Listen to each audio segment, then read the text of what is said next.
Իդեպ Facebook-ում խմբեր կան, այդ հայկական ծագումնաբանական, եթե նայեք, այնտեղ շատ անանուն թուրքեր գալիս են ու իրենց այդ ԴՆԹ-ի արդյունքները բան են անում, ու պարզվում է հայկական լուրջ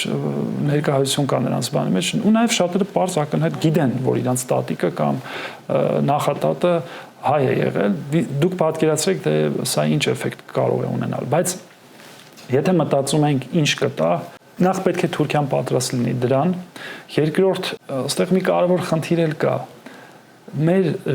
ցեղասպանության ժողտողականությունը ինքը այնքան ինստիտուցիոնալ բնույթ է կրում, պետության կողմից կազմակերպված, օրինակ նայեք, եթե մենք համեմատենք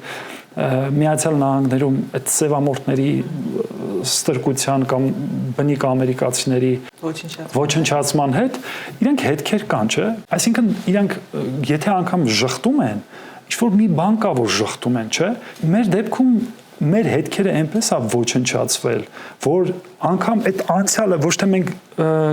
մոռացության հետ գործ ունենք, մենք բացակայության հետ գործ ունենք։ Գիտեք,